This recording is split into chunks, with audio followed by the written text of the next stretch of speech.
Good evening, everyone. Welcome to the March 9th meeting of the Millis School Committee. My name is Carrie Roach. I am your current chair. I will start by taking roll call. Robin Briggs. Here. Stephen Catalano. Here. Mark Conroy. Here. Denise Gibbons. Here. Bob Mulaney.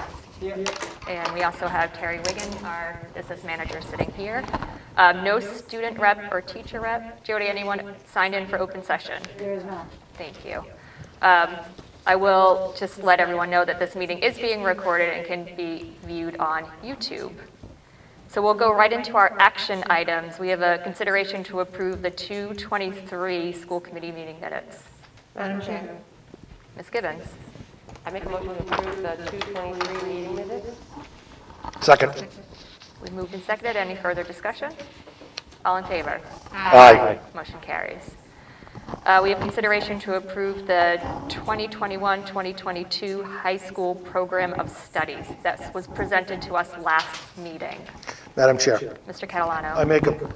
I make a motion to approve the 2021-2022 high school program of studies as presented at last meeting. Second. Moved and seconded. Any further discussion? All in favor? Aye. Motion carries. We have consideration to approve the JV varsity football stipend.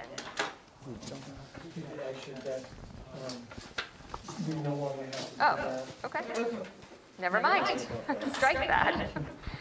How about Chromebooks? Consideration to purchase the 6th grade and 9th grade Chromebooks. I see Terry coming up to let us know about that. So I have good news and bad news. Oh, boy. Well, we do have two quotes in for Chromebooks, and they're the same number of Chromebooks, but different styles. One style is the traditional Chromebook we've all kind of been used to. The second style are touchscreens. The advantage of the touchscreens are many, including in testing. It would be our preference. Both quotes came in higher than we expected for 100 Chromebooks. The traditional would be $21,500. The touchscreens would be $28,500. What I would be requesting is approval of, just to give me, in case there's some little tax or something, something that I haven't anticipated, up to $30,000, the money to be coming from the CVRF grant. And Madam Chair. Yes. And these would be for the 6th and 9th grade. And you're going to, Terry, you prefer the touchscreen, so that's what you guys will look to get? Yeah, and I think that's generally the direction that the technology team in the school is going to be in. This would be the first opportunity we've had to purchase touchscreen Chromebooks. Okay. Madam Chair. Ms. Gibbons. Terry, do you think this would be the standard going forward, is to buy touchscreens from now forward? Okay. Yes. Any other questions for Terry? If we don't have the money from the grant. We Okay, can, let me just ask the question anyways. No, that's fine. No, that's the better answer. Do we have money in the technology budget otherwise to? yes, we Okay, do. so obviously the grant's the better one, but we're approving something that we can fund. Okay. And I think just for the public who are watching, one of the reasons we want to do this now, even though these are for next year, is last year at this time, in fact a little earlier than this time, we were prescient, I guess you'd say, and we purchased Chromebooks before the pandemic hit, and we had Chromebooks for our students when in fact most school districts around the state were scrambling to find them and finding that deliveries were still months or certainly many weeks out. We're really doing this again because these are in stock. We know we can get them, and we know of at least two other suppliers that we've talked to about Chromebooks who are saying that again, even an order placed today would be several months out. So we're trying to strike while the iron is hot. Someone like to make a motion? Madam Chair. Ms. Gibbons. I make a motion to authorize the business manager to spend up to $20,000. 30. 30, please. Oh, sorry. $30,000 for the purchase of Chromebooks for grades 6 and 9. Second. Moved and seconded. Any further discussion? All in favor? Aye. Aye. Motion carries. Thank you. Thank you, Terry. And these will be in for September, yeah? Yes. So we'll move to the superintendent's report. Okay, March enrollment, we have I think a total of 8 new students in the district, 1 new student since February 1st, 1 new student at the high school, 1 new middle school student, 2 new elementary students, and 2 pre-K students, bringing the district population figure of 12 to 1167. COVID update, as was kind of predicted at our health and safety meeting last week. Board of Health nurse Kathy Lannon predicted that we would have a little bump in the number of COVID cases, and we're seeing exactly that this week with a few new cases in each building. Close contacts in the schools has been small, but there are close contacts from outside the school, so we do have some kids who are quarantining as close contacts. Teachers are making appointments, getting vaccinations. I know some parents are helping out as well, and that's much appreciated. So I would say the vaccination is going better than I anticipated. So hopefully that will continue. In-person learning update. The Department of Elementary and Secondary Education released their guidance this afternoon on the return to in-person learning. And the regulations saying that April 5th, student learning time in the elementary school must be in person to count towards student learning time. Parents still have the option of keeping their students fully remote, but the schools, elementary schools, K-5 schools, main mode of instruction has to be in person on April 5th. And then the middle school is April 26th, I believe, Wednesday, April 26th. Students in grades 6 to 8 will be mandated to be back in school, and we are working on all scenarios. High schools, they're saying they're going to announce in April when those students will be coming back full in person. We're working at all three of our schools to make sure that we're in compliance with those regulations, and we will be sending surveys out to parents, because an important part of the information is knowing who will be in school in person and who will choose remote, and that will also help us with keeping as much distance as possible. When we can, we're going to try and do 6 feet. In some grade levels and classes, we won't be able to do 6 feet. The DESE guidance says that 3 to 6 feet is acceptable. And so there will be some classes where we're less than 6 feet. We'll do our best to get as close to 6 feet as we can, depending on enrollment.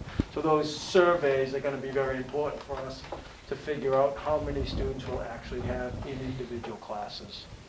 When can parents expect to see the survey?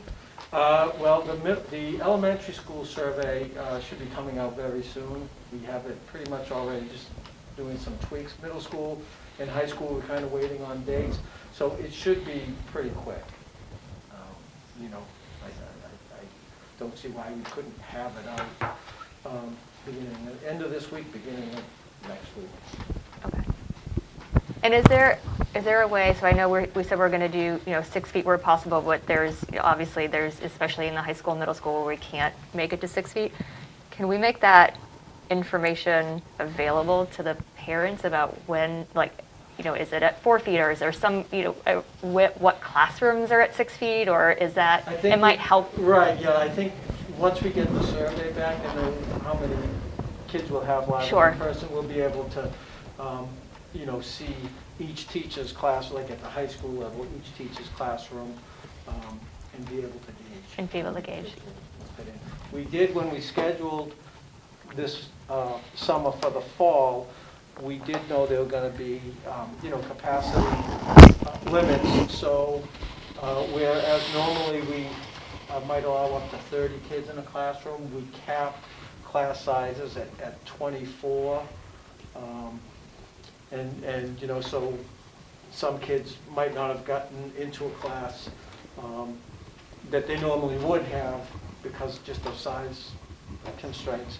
So we should be in a little better shape than if it were a regular year and we had a socially distanced 30 kids in a classroom. I think we do have one class that has 25 kids. We should be able to, fit that in, certainly within 3 to 6 feet. And a class like that, a lot might hinge on how many kids is going. And Bob, I know we had a discussion yesterday, and I don't know if it's on this survey or follow-up, but remote's not going to be an option for people to kind of pick and choose. It's going to be all in or staying remote. Actually, the guidance from the state is that if parents choose to swap, we have to accommodate it, but people have to understand that if it's like 4 to 6 weeks turnaround time on that. It couldn't be more. But it's not a day-to-day, it's not a cohort type thing. Right. And remote would be an option for students on a COVID-related quarantine. Correct. I was just trying to make that option, that you can go from hybrid to remote, or you could request to go from remote back into the school. There's some time frame, but it's not going to be a fluctuation of week to week. Yes, absolutely. Thanks for bringing that up, yeah. I think that's important No, for it people is. to So understand. if somebody, if somebody just, Right. would like to, stay home and just do remote school, that's not an option. Where it may be an option now, it will not be an option going forward. Yes, thank you. Any other so this has been, obviously, this guidance just came, or this mandate just came out today, so we don't have a lot of details on the execution of it, but like Bob said, we will comply with it. The only thing I guess I'll say is, I know they haven't given a date for high school, but obviously I think it's coming and we need to plan, and the sooner the better, that we can get the high school kids back in also, knowing that they're going to mandate it anyway. Any other questions or comments? Or yes, Mr. Conway? Just so one thing, just so that everybody knows, I think we've all talked about it. Unmasked lunch will still be at 6 feet, and it expressly calls out in the guidance that any time unmasked is going to be we have to be at 6 feet. So that I know, still working logistics, but how logistics of lunch works, maybe how kids are having lunch now versus when everybody's in may be different, because they have to be at 6 feet. We have ordered a tent. We're thinking the location will be by the traffic circle back by bus loading, a 30 by 30 tent, where we can have to eat lunch outside. And if it's warm but rainy, they'll have Coverage. So we'll make lunches work. And I just to dovetail on the other thing, when Bob walked through the COVID numbers for this week, it kind of goes back, they dovetail each other. As much as we move to less than 6 feet in the building, yes, school transmission has been extremely low to non-existent, but it's what happens outside of school that also matters, both from again, not even necessarily from a severe illness perspective, but a quarantine perspective. The quarantine rules are not going away, and what a consequence of going less than 6 feet is that the number of kids and staff who will end up in quarantine will be higher. Just will. If you have a room at 3 feet and a kid tests positive, you're looking at 4 kids where right now we have probably nobody in classroom going to quarantine. You're going to have the 4 kids around them in quarantine.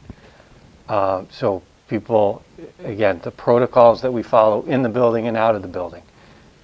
Please don't send kids who are cold symptom, fill out the attestation, and everybody just needs to continue to be diligent both in and out of the building. For instance, tomorrow is going to be 60 degrees and potentially 70. So all of the kids that were 6 foot distance in these schools that then go to the rectory court and take off their mask and play basketball up and down, all of the work that they did in school to be safe goes away.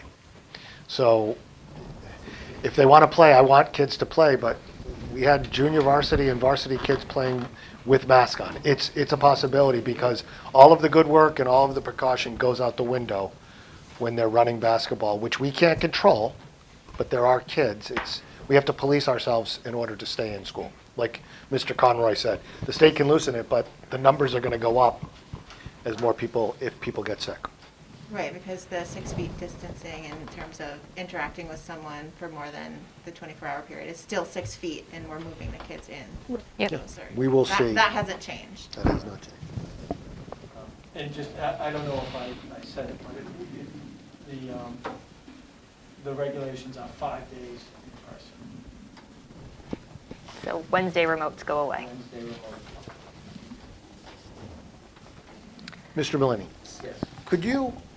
We received over the last couple of weeks a lot of emails. And there were several emails from residents, some residents who actually work in the schools, talking to us in very strong terms about the mental health crisis in town. Could you comment to the best of your ability of what you have seen and what your staff has seen? Because some very troubling kind of statements were made, and I want to make sure that we are on top of it. Yeah. And, overall, and I think I mentioned to you, Mr. Carolina, it's the feeling in schools is different. Quieter, it's not the same kind of life we have Sure. in a normal year. And I think, I think a lot of kids, staff, parents are experiencing COVID fatigue. And I know myself, I have good days and I have bad days, and I think that's not uncommon. So, we've been monitoring the mental health situation among our students. We haven't seen a dramatic increase in referrals to counselors or stat team referrals and things like that. And part of it may be because sometimes kids are able to kind of isolate themselves, and so we don't have eyes on them, and so maybe some things aren't getting reported, but certainly we're keeping our eyes open. Teachers at all 3 schools have really focused on checking in on kids. They'll have their remote kids in a breakout room so they can talk to them one-on-one, and it's not just counselors doing this, it's teachers. There's a real focus. So, keeping up with potential mental health issues. The high school, their last advisory, they had a survey for kids to fill out, just talking about, how they feel about things, and their mental health and well-being. And that yielded some interesting results. So, it's something that's certainly on our radar. A couple weeks ago, I attended a webinar on the hidden pandemic about mental health issues impacting kids now during COVID. So certainly, it's something we're keeping an eye on. If parents are noticing really distressing things with their kids beyond the normal COVID fatigue, please contact the schools, contact the counselors. Certainly, any kids that are feeling like they need someone to talk to, hope is that there's an adult at school they can talk to if they don't feel like there's someone at home that they can talk to. We had the health fair earlier this year in January, and we had several workshops, and we had several all-school speakers at the high school level, and some middle school, 8th graders attended as well. And the message kind of was the same: you're not alone. Talk to someone, reach out to someone. And we think that was something that was helpful to the kids. We had a meeting earlier, actually a week ago today, with the JED Foundation, that is an organization that kind of looks at the mental health protocols and practices of schools, and finds out kind of what seems to be working well, what kind of gaps there might be, and they partner with the school to enhance their mental health and wellness practices. When we talk about the budget for next year, one of the things we're proposing is joining in partnership with the JED Foundation to do that for our schools. So I think we're certainly aware that kids are struggling. A lot of kids are struggling, and we want to be able to help those students have a healthy outlook. Sure. I think it is a big factor in the recent regulations of the state. The American Association of Doctors who are saying, the mental health has to be considered. So, at all three schools, people are attuned to it, but certainly if anyone feels that their student is in danger, or their friend is in danger, or their friend is at a spot that, where they need some counseling or something, please contact the school. Okay, thank you, sir.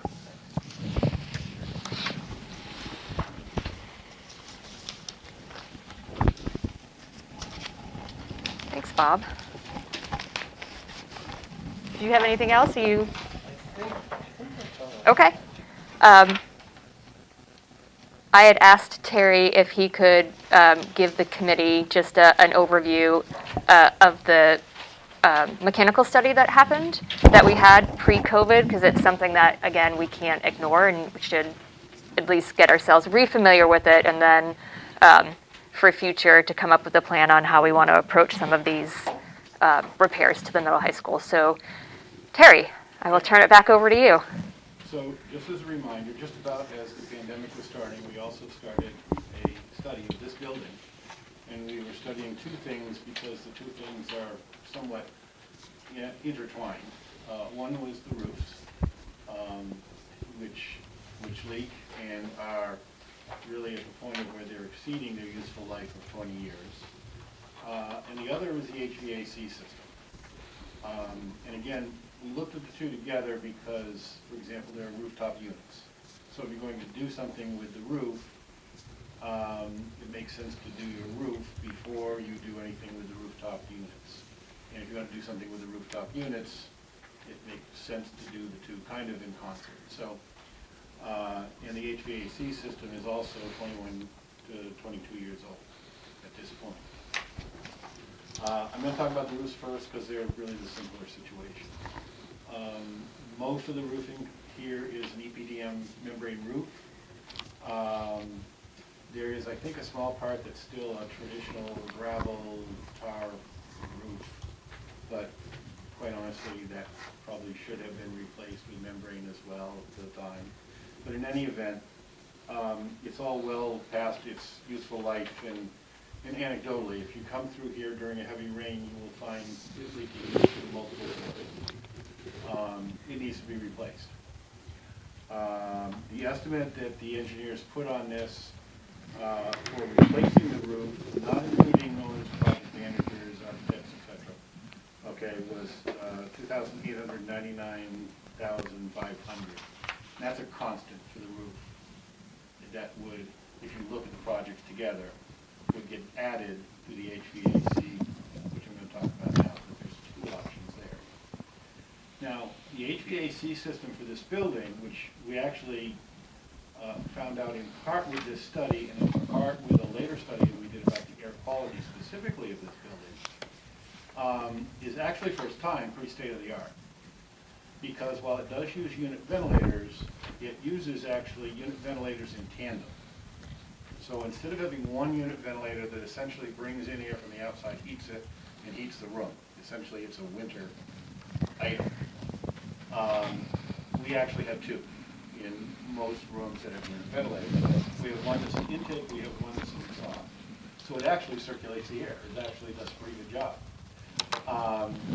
The problem with unit ventilators is that, first off, they're not designed, and certainly weren't in 2000, to handle the types of filters that we have today. They have neither the power nor the design to handle those high filtration filters. The other is, if we think about Clyde Brown for a second, the new school, what you'll hear John Engler talk from time to time, it's a very appropriate metaphor about the Clyde Brown School being a bubble. You can have a bubble with the way that system is designed, because it's a ventilation system and it brings in air through multiple filters, in some cases 4 filters, and then circulates it throughout the building. Here, we don't have it circulating throughout the building. Rooms are individual, okay? So there is no building bubble. And so that is somewhat of a problem, as we have rooms in this building that don't have the unit ventilator system at all. They have virtually no ventilation at all when you get right down to it. So when CBI looked at all of that, they looked and they gave 2 options. So option 1 would be to say, all right, we're going to take the unit ventilator system and we're going to replace it. We're going to replace it with a more state-of-the-art system. So definitely a system that the unit ventilators, you'd have the same concept of bringing air in and then exhausting air. You would have more power in those units, so you would be able to put in higher filtration systems. But you're limited to where you can put a unit ventilator, which means you have to have a window. You have to be on an exterior wall, because that's the limitations of the unit ventilator. That particular option was, if I remember the numbers correctly, 54, that would be nice. You're right, just a couple more zeros. A few more zeros. $5,400,000. Again, excluding OPMs and architectural fees. Now, part of what's going to happen with any system, and I'll talk about this before I get into option 2, is that this building has its original electrical system. It's a federal electrical system. Federal Electric has been out of business for 30 years. It would have to be replaced. It would have to be upgraded if you did any kind of upgrading of the HVAC system. Quite honestly, we're living on borrowed time with the main switch that we have right now. That's part of the cost of this, which is approximately $200,000 to $230,000. The alarm system for any new system would probably, the fire alarm system, would probably also need to be replaced because of the new type of unit, so that's another cost. Again, it's included in the estimates that they gave us. And there would be some plumbing that would be involved with any new system as well. Now, option 2 was really something we directed them to look at. We said, okay, what if you looked at this building and said, we want what Clyde Brown has. We want the bubble. All right, it's doable. It is considerably more expensive. One of the main reasons it's considerably more expensive is we have no venting right now. We have unit ventilators like those units behind the chair. Okay? And what you would need to do is you'd have to run venting throughout the building so that you could circulate air into virtually every space, similar to the way that Clyde Brown is designed. And then obviously bring that air in through specific locations in the building. But it is very doable. it's also much more expensive. My recollection is the cost was $9,300,000 approximately. Now, that's the project cost, if you will. Now, because of the size of these projects, you would typically, well, I don't think it's any typical about it. I think the MSBA would require that you have an owner's project manager. There would be some designer fees. There would be some architectural fees, mostly related to the HVAC. The roof could probably be done design build, because the roof is pretty straightforward. It's removing decking, it's removing insulation, it's putting in more insulation, new decking, and new membrane. But the HVAC project clearly has some engineering related to it. So I went to the MSBA site, and they keep statistics on everything, thankfully. And so at the maximum amount, in using the total combined price, you could expect to add between $1.1 million for the lower option for all fees, okay, to $1.6 million. Again, all fees. I'm sure that that's on the high end for both of these projects. But again, it's another significant amount of money that would be added. So now for the bad news. Okay. So typically speaking, we would do a statement of interest and we would ask the MSBA to participate. But everybody in the state is asking the MSBA to participate. And so the MSBA keeps moving the goalposts. And so right now the goalposts are out to, I think it's 30 and 35 years. And we're not even close to that. We've exceeded the useful life of the roof. We've exceeded useful life in a sense, in one sense, of the HVAC system. But we're not close to what MSBA is using. And the MSBA, quite honestly, in their defense, is using these goalposts that they keep moving out because they don't have enough money. I mean, that's the bottom line. So there's not going to be, in the short term, any participation by MSBA in the project unless it's part of an overall building project. What would consider, we had like, it's not, like, new school is not on the table, No, but a renovation project, would qualify us for, part of a renovation, like if you did a renovation or you did a reno-add, okay, that included, again, new roofs, new HVAC, that would be a legitimate part of that project, and they would include that as part of, because that's a different pot of money. yeah. That's their building reimbursement. So I just wanted, so I think I heard you say the roof was only $289,000. It's actually $2,899,000. Yeah, just, yeah. I let him go. I heard it too. I know, was but I hopeful. just, We're if still somebody were to thinking- listen, if somebody were to hear and be like, the roof's only $300,000. A small section of the roof you can probably. Sure, yeah. So Recovery. I guess my question is, because I wasn't a part of the whole CFB process, and I know it's long, is it, It's time. and we know it's time, is it worth us looking into what the assistance would be for renovation and adding all of this into it versus us, the town, beyond looking for, a $14 million to that we're going to get zero assistance from versus being able to do a renovation and I don't know what that number would end up being. I guess I would answer the question this way. We know that the air quality in this building, between the study of the Yep. current system and the air filtration units that we brought in to virtually every room, is functional right now. It is not perfect, but it's functional, very safe. We had an independent firm come in and judge all of that, Mhm. and we have followed every single one of those recommendations.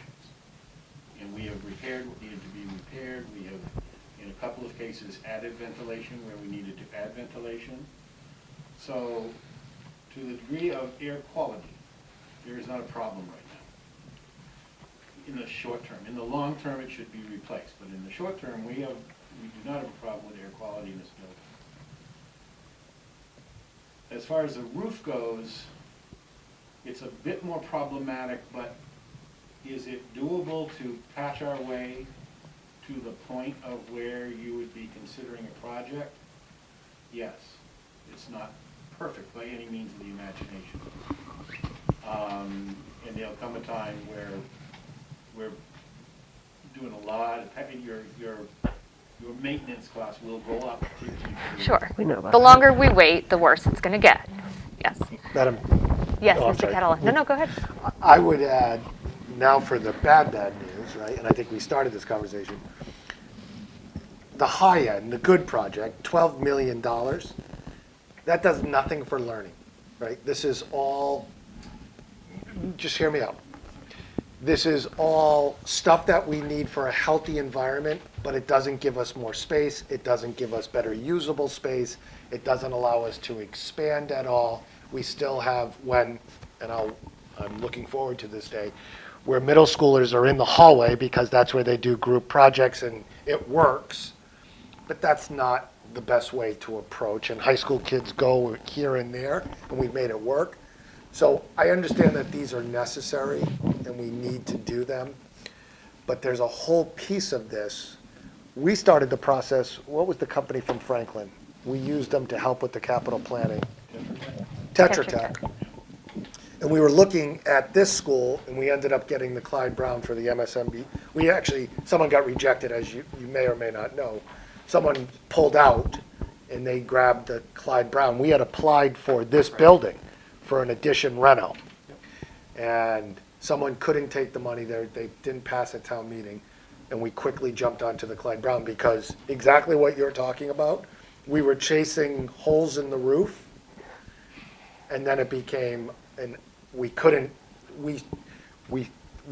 how we're talking right now is what started at the Clyde Brown. We can use our hindsight and our history and say, when I said time, we need to start the MS. Oh, yeah. We need to start that process now. Personally, and I know there's a lot of discussions up, I don't think the town's going to give us $12 million to do the structurals, meaning the stuff. I think we do need to find additional funding, and I personally would want to see. I love that. I personally would like to see. I would like to see us handling the mechanical, the roof, the electrical, in addition to finding ways to improve the learning and the space. So That's what can I ask a question? You guys said you started that process with this building. So is there We were sort of- applying every year for is there- multiple years. Is there a groundwork that we can take and sort of dust off Yes. and I don't know if Tetra Tech is still. We have all the SOI, we have all the we statements have of all- interest. So we have the Yeah. old statements of interest that we used to Nothing's submit changed. against this school.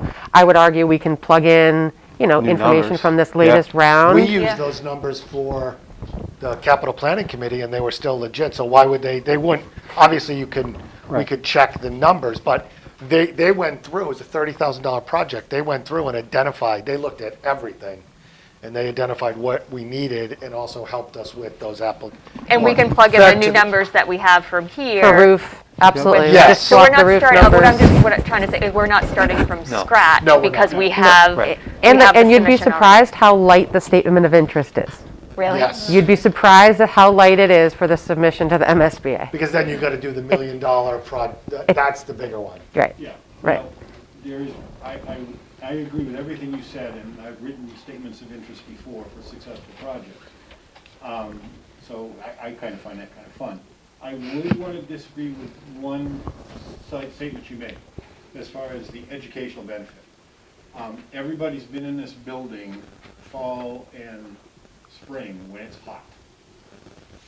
And one of the reasons for going with the more expensive option whenever it's, put together with a project, is because remember what the bubble does. The bubble doesn't air condition, it's not air conditioning, but it filters and Circulates. Sure. circulates the air in such a way that the whole building is cool. And we historically have a problem in this building, particularly on the second floor, In the middle school wing. in the middle school wing. Yes. With heat. Yep. And that's Sure. one of the things that that project would address, which is clearly, I think, benefits learning, obviously, if the children are in the staff. That's a fair point, and I'm not dismissing that by any means. Yeah. But when we started the Clyde Brown project, we had 6 high school teachers on carts. And I believe when we moved the fifth grade back, I think we still have, We have two. we have 2. So that's Actually, where this year I'm, we have that's, one because we have a classroom here. Yeah. that's where I'm coming from. But your Exactly. point is, yeah, I mean, there was a couple of years ago, I don't know what, we were thinking about possibly canceling school because it was so hot. Yeah. In the middle school Yeah. wing, Middle yeah. school. So that's, you're fair to say that. I was looking more at the spacing issue, but Yes. it's all part and parcel. It all, yep, all works together. So, again, I wasn't here for the Clyde, so what are our next, like, do we as a committee have to dust this off? Is it submitted by us? Like, well, how do we get this going again? Right now, Did the Terry? process is closed. So Right. we have a Okay. little bit of time to think For about next it. year. It's kind of tricky. I would say certainly to begin starting to draft a statement of interest certainly is not going to hurt, because what really becomes the, when the rubber hits the road, so to speak, is when you submit it to MSBA, and then if they come back and say, yeah, we're accepting your statement of interest, now you need to bring it to town meeting to fund it, the statement of interest. First, the feasibility. Feasibility. So first it's the feasibility and then the statement of interest. And we've, not very long ago, have gone through that exact same process. So we can just dust all that stuff off too and, and bring that to town meeting. But I mean, in the sense of starting the research and writing, And when does the process open? the process for building projects should probably open up, I'm guessing, in April. I Okay. was on their site yesterday. I was just on it too. I can't find when the can't- building they're not- stuff, I found yeah. all the, it's all 2020 right now. They don't All have, 2020 stuff yeah, right I now. was just looking as you were But talking. as I recall, it usually opens up in late spring. Okay. And I just want to, just for the record, state that these amounts have been submitted to the capital planning committee for the town. So this is on the town's capital plan. This isn't something that we're just springing out today.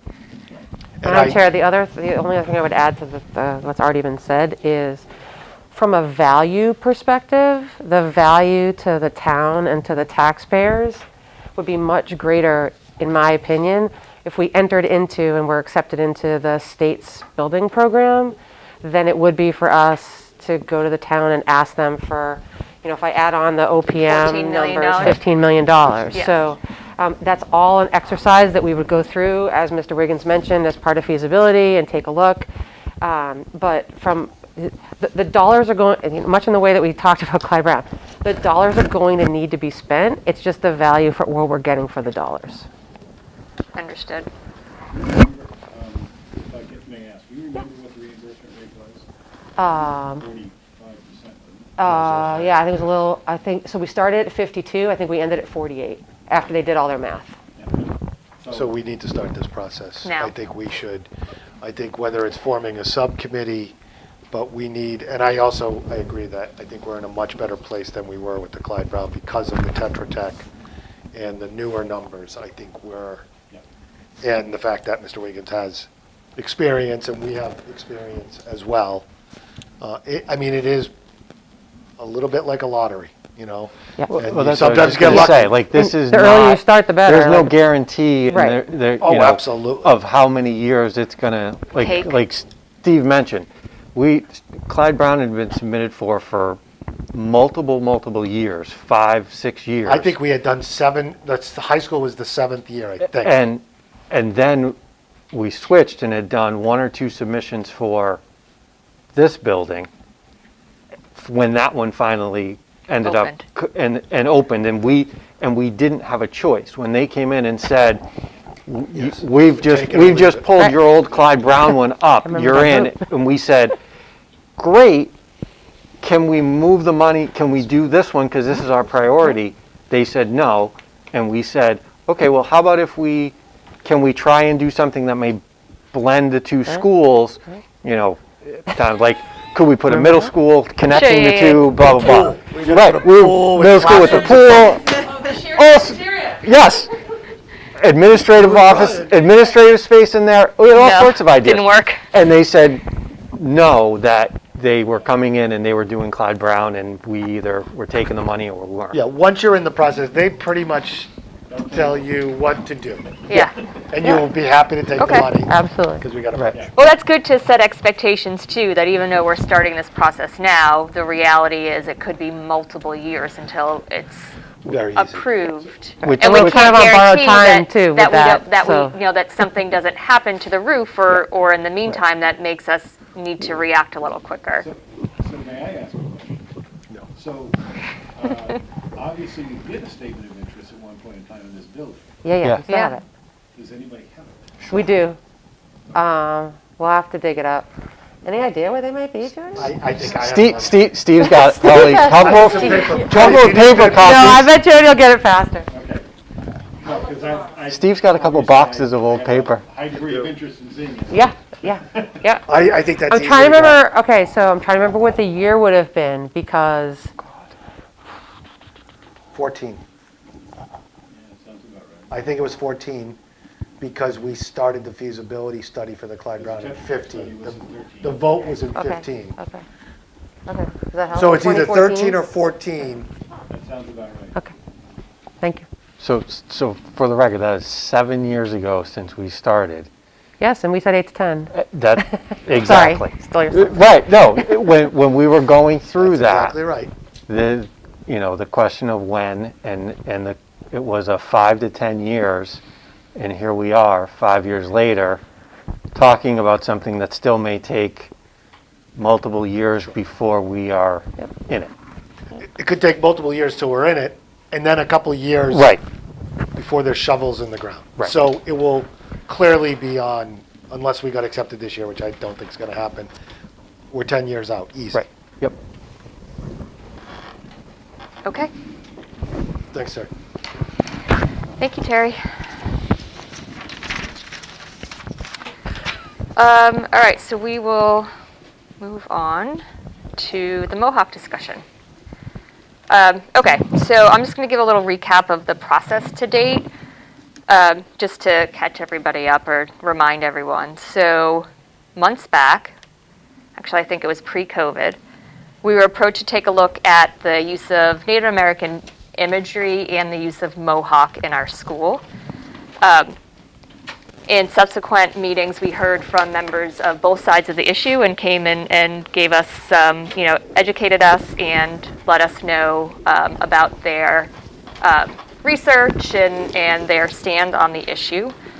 The committee has then decided to remove all of the Native American imagery within the district. So, quick question, because I started to look back. We never formally voted on that, did we? Correct, we didn't. Okay, so that we'll need to fix that.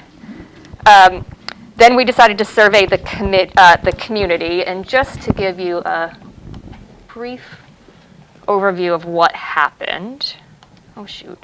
Okay, so we sent out a survey to the community. We had 255 responses. It was simple, either you're in support of changing the Mohawk name or keeping the Mohawk name. So don't forget the imagery piece we had already decided. So 132 responses were to change the Mohawk name and 123 were to keep the Mohawk name. So it was, pretty even.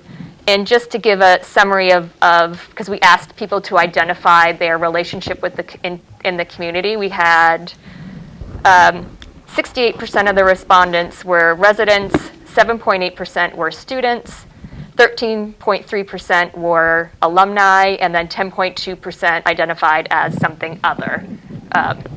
So they just didn't fit into those categories. So after that, we had a public forum, which I think was pretty successful. We heard from multiple members of the community on either side of the topic. And now here we are. After we had a couple weeks in between to take care of some of the COVID stuff. Um, So I think we're at the point where we need to make a decision on the use or the continued use of the Mohawk name. So I guess for the first part, I'll just open it up to the committee to see if there's anyone that would like to share some thoughts or discuss. Madam Chair? Mr. Conroy. So I've prepared, my thoughts. So across this country, our governing process has become a win-or-lose competition.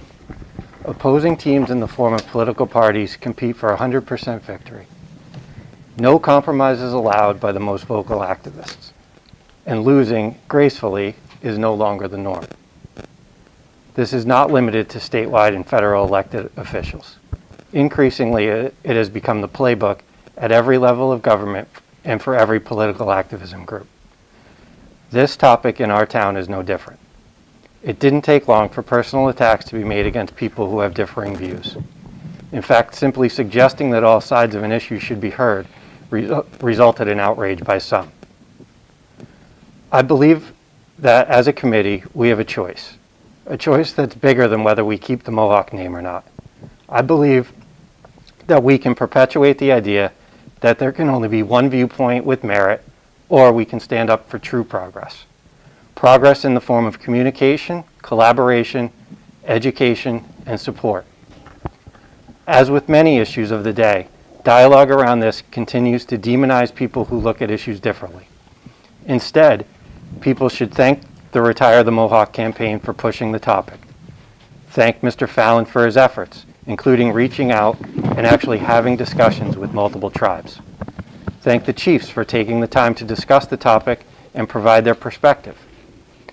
We can ignore the collaborative spirit that resulted from those discussions, or we can accept their support. And we can show our students and our community that we believe finding resolutions that benefit everyone is a better way to move forward. We've been told numerous times that there is a state law currently moving through the Massachusetts legislature that will force us to change the name anyway. This is done to make people believe that keeping the name is just delaying the inevitable. That's not accurate, at least not in the next 10 years. As written, the law requires us to remove uniforms and imagery during its normal replacement cycle. Our gym floor was just done over a few years ago and would not be in a normal cycle for many years from now. Uniforms currently worn by sub-varsity teams are up to 11 years old. So this law, which hasn't even passed yet, would make this necessary for Millis over the course of the next decade. The fact is, this committee's commitment to removing imagery and logos is more progressive than the law being used as a threat. There is also the practical issue of funding. Some supporters of Retire the Mohawk Group have told us through email that these costs should be paid as reparations from the town and school district as an apology for using the name. Others have said they would be willing to fundraise to replace uniforms. Instead of money for uniforms, why not raise money to sponsor field trips to the reservations Mr. Fallon has been invited to visit, or educational materials? Understanding other cultures comes from being exposed to other cultures. If the true purpose is to advance the cause and concerns of Native Americans, why not devote financial resources to increasing our students' exposure to them instead of spending it on clothes in order to remove a name off a jersey and declare victory for some cause? Which would be a better investment for the true objective? It has been the stance of this committee to lend the most weight to the opinion of the Mohawk tribes themselves, and appropriately so. So I'd like to review what we know. The reality is there is not a unanimous response. We have official statements from Native American organizations about the call for removing mascot imagery, symbols, and actions, which we have supported doing. We also have written evidence that Mr. Fallon had gained support for Millis continuing to use the nickname Mohawks from the Kanawaki and Akwesasne tribal councils over the summer and early fall. These are the only two Mohawk tribes who actually spoke with Mr. Fallon and heard his proposal. One of the individuals, the late Grand Chief Joe Norton, is one of the most respected figures in the history of Mohawk Nation. Unfortunately, based on a letter sent by the Retire the Mohawk organization, which demonized this school, this community, and called into question the motives of Mr. Fallon, the Kanawaki tribe sent a letter indicating that it could not support the continued use of the nickname. The letter sent to the tribe had 6 basic claims. All of them were inaccurate or misleading. First, it said, we, the Retired Mohawk, are excited and ready to adopt curriculum.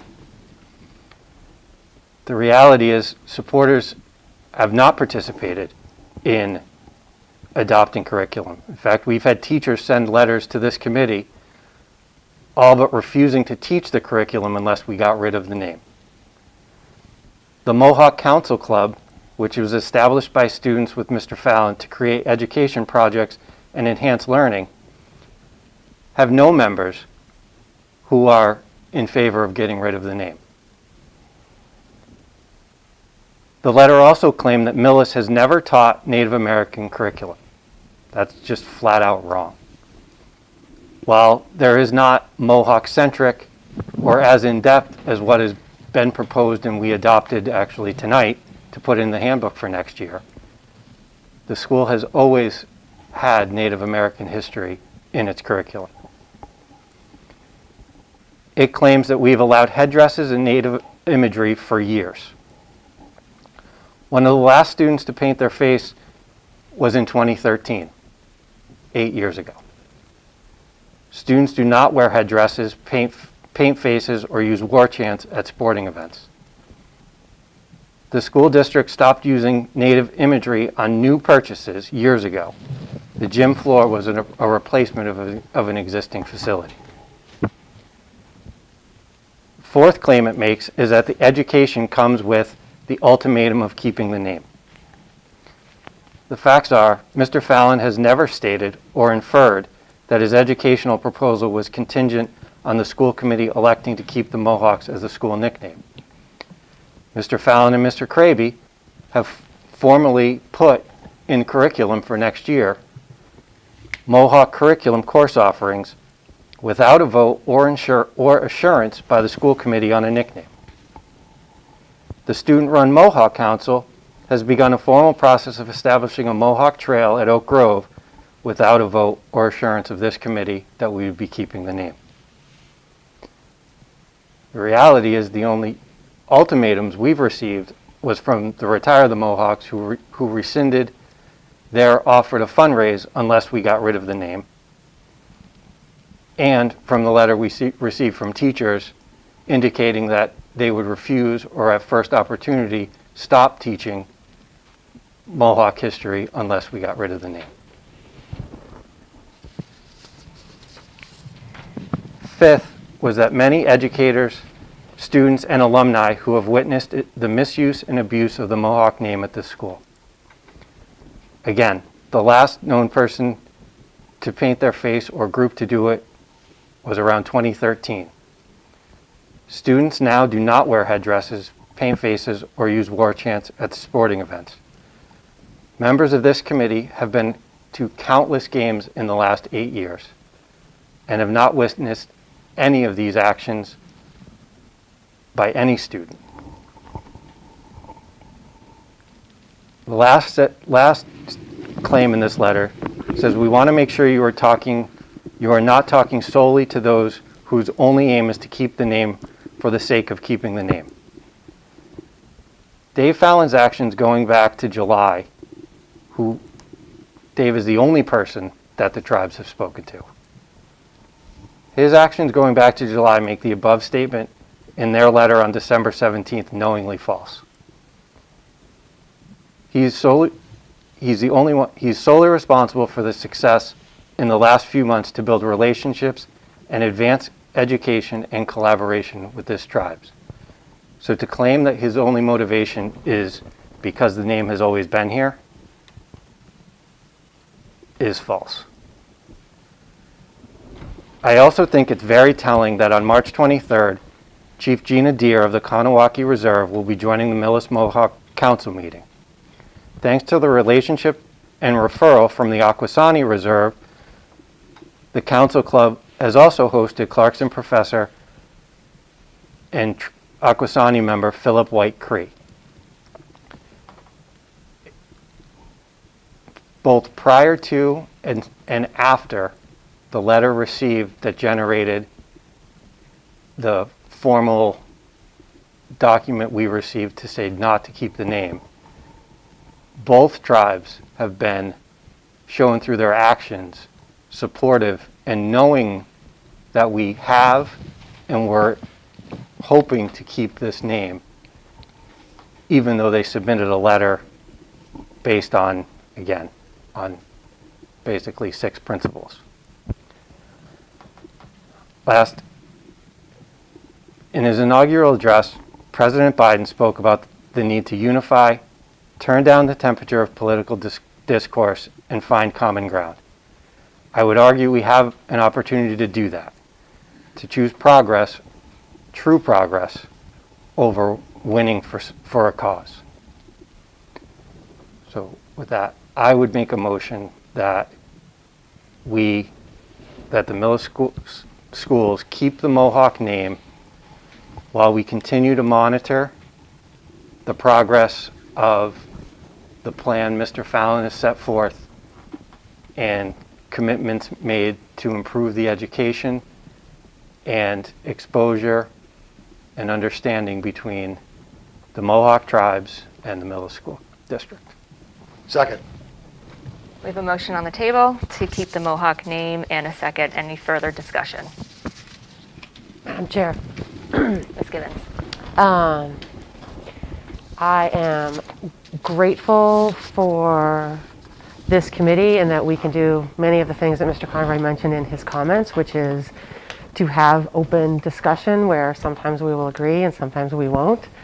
And we are still respectful of one another and one another's opinions, and we are able to, come to conclusions that at times don't align and are not unanimous, but yet we still discuss and have challenging conversations and then continue to move on. On this topic, I happen to disagree with Mr. Conroy. I very much appreciate all of the efforts of Mr. Fallon. I think that all of the work that he has done and will continue to do through curriculum, again, that we approved this evening, will make great strides to bring education and awareness to a topic that we have taught in Millis for years, but that could certainly benefit from greater educational opportunity for the district. My challenge and struggle with this is, although I fully recognize and agree that the letter that was sent to the tribe was inaccurate, I for myself cannot go against what the tribe sent to us in that letter, which was their request for us to not use the name. Even if it was gotten under potentially less than straightforward manners. I've been fairly consistent with that all along, as Mark mentioned in his comments. We have been focused on the tribe and at the direction of the tribe and have that guide our decision. I recognize that Mr. Fallon is continuing to have conversations and build relationships with those tribes. I am still honestly just stuck on the fact that we have written communication from the tribe specifically asking us not to use the name. The additional component that leads me to be sort of in favor of retiring the name is we did hear from students that were concerned about the name. They didn't feel pride in the name. It made them uncomfortable. I can't help but think that there is a name out there that all students could get behind. And for me, that is something that I would hope for the district as we move forward that we could come to, which is a name that does not makes some subset of the community, especially the student community, uncomfortable. And we heard directly from students, both in writing and in person at the forum, where that subset exists today. And so for those two specific reasons, I am not in favor of keeping the Mohawk name. Anyone else? Madam Chair, Yes. I agree with Ms. Gibbons' sentiments and statements because we have received, again, written communication from the council that it's hard to put that aside and look at some of the other things. I think that what Mr. Fallon and Mr. Kraby have been doing for the school and the senior who has made the Mohawk Council and the Mohawk Trail, I think that this is an amazing and awesome learning experience that I hope will continue going forward in the future. I don't think that by removing the name that this goes by the wayside. I think that if the name is removed, this is a huge turning point in learning about the history and the history of Millis and the history of our town and the history of decision making that we're making and why these decisions were made and why there's this new learning that we can be doing to learn about our past and kind of reconcile that going forward. I don't think that keeping the name is the only reason to have these programs. I think that the programs that we have will kind of talk to the history of our town and what we've done and how we've grown and kind of united together as a town. I also have trouble with some of the letters that we got from students that feel uncomfortable, specifically from Native students who have said that they have had not so great experiences here. And I think that by having our curriculum in place to allow students to learn more, not that we haven't been learning, but to learn more in depth about the tribe that our town has been named after for so long is like a good moving forward point in this time that we are in right now. Thank you. Madam Chair. Yes. Mr. Conroy, thank you for the thoughtful letter and the conversation that it brought on. Like Ms. Gibbons, I have struggled with this decision. And I have always said that I would look at what the tribes wanted in their wishes. But I shouldn't say this. I have trouble getting over the fact that both two tribes who were corresponding with Mr. Fallon were okay with this. We wanted to do a compromise, right? At the very beginning, we quickly and without any discussion basically said, let's get rid of the imagery, right? That was never a question. And we said, now let's deal with the name. And Mr. Fallon came in and did an incredibly thoughtful presentation where he laid everything out, and it was really good. And then he worked, right? And this was not a paid job. He was doing this all above and beyond because of his commitment to the students, his commitment to the cause. And he developed relationships and correspondence, and he did a lot of work. And both tribes were okay with the compromise that we had reached.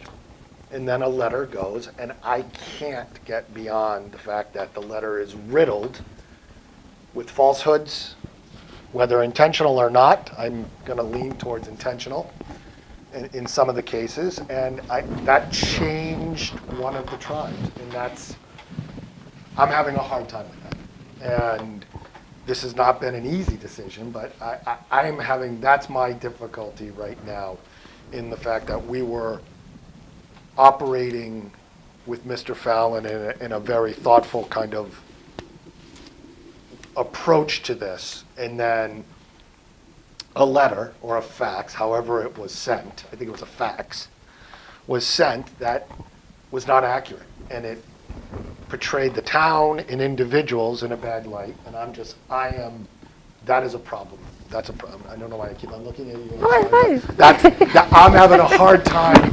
I'm not far from you, I'm 6 feet, but I'm having, that's my struggle, is what Mr. Conroy laid out in a very kind of factual way. That's where I stand. So I guess I'll say something too. So I think that change is hard. I think that sometimes to make meaningful change, you have to compromise in order to help both sides come into the middle and to it's hard. Any change is hard, and especially something as rooted as a nickname, a mascot, which we have is changed. There's going to be no imagery. From the beginning, I think the compromise solution was, to bring the town along slowly and to help people through this change. That the way to do that was to get rid of the imagery and compromise on the name. And it could be for now, right? Because we don't know. And I still believe that. Like Mr. Catalano, I think that it all came down to, what did the tribes feel and what did they think? And it seemed that they were quite excited about the possibilities of what could happen prior to the letter. And like Mr. Catalano, I have a hard time with the I know that they came out and sent us a letter, but saying that they would not like us to use them, but it's hard to say that's not directly in a result of what they were sent. So I still say, the compromise solution, at this time in our community is the right thing to do. So that being said, we have a motion to keep the Mohawk name on the table. We have a second. Is there any further discussion? So again, we're voting to keep the Mohawk name. So all in favor? Aye. All opposed? No. Motion carries. Madam Chair, Mr. Catalano. I make a motion that we remove, through due course, all Native American imagery from uniforms, from posters, from any public-facing kind of areas. So this is the vote that we didn't have. Yep. So I don't know actually. Let me, Jody, give me 1 second. So I don't know, do we just take a vote that we just remove the imagery? Yes. Or do we get specific in? Just remove No, it. just remove It's just all the imagery. unilaterally I'm remove gonna it. push reset for a second. Madam Chair, Mr. I Catalano. make a motion that we remove all Native American imagery within the schools. Second. Just within, Imagery on what? within the All of it. schools. Anywhere? Anywhere. On a poster, in a book? Yes. Yeah, Well, but not- not like historical stuff, right? Because we said at the beginning, we're not going to switch old plaques, we're not going to switch old trophies. Thank you. That needs clarification. Yeah. So no old plaques, no old historical, we- obviously anything in a textbook that teachers Like a are year? teaching. I don't know how to do it. Motion to remove all Native American imagery. From athletic gear and Facilities. And facilities. Facilities. That's the right. Because we don't want to get into Yeah, a Books plaque. or- Facilities yeah, including vehicles. Including vehicles? Yes, yeah. Because there is one. There's one. Yes, there is. No, Nope. it's out in the back parking lot. Still there. It's parked there. Before we go to the second on that, so the previous motion, should we change the name? Denise was a yes, Kerry was a no, Mark was a no, Robin was a yes. No. No. No, Opposite. Opposite. So I did it backwards. Yes. So to change the name, No, it's to No, keep to the keep the name. It's name. always positive. It was always a positive vote. Yep. should we keep the name? Yes. Denise was a no, Kerry was a yes, Mark was a yes, Robin was a no, and Steve was a yes. Correct. Correct. Okay, moving on to the second thing. Remove, Steve made a motion to remove all Native American imagery from Facility. all athletic skiers and facilities. Including And vehicles. vehicles. Yes. Second. Second. Robin? Robin, any further discussion? I, just in this, I think it's clear that this is a slow process and we'll start to do it. And I think if it does come down to a plaque or something that is not clear we can have a discussion. I Agreed. think we know the vehicle, and then we have to think about the gym and The auditorium. and the mat. So I think those are our priorities. And then I know that, I believe Mr. Mulaney went through. Did you went through the building, so Yeah. maybe we can look at that again, but Right. we know where we need to focus our time and attention, at least initially. All in favor? Aye. Aye. Any opposed? Motion carries. Okay. We have do we have anything else on the agenda? We already talked about the update on increased in-person learning. No old or new business, no correspondence, so we will adjourn we have a working session for the budget, and we also have an executive session. So I guess we need to make a motion to adjourn. Madam Chair. Mr. Conroy. I would make a motion that we adjourn the public session to a working session, and then to executive session, not to return to open session. Second. Moved and seconded. This requires a roll call vote. Robin Briggs? Yes. Mark Conroy? Aye. I'm an aye. Stephen Catalano? Yes. Denise Gibbons? Aye. We are adjourned. Thank you.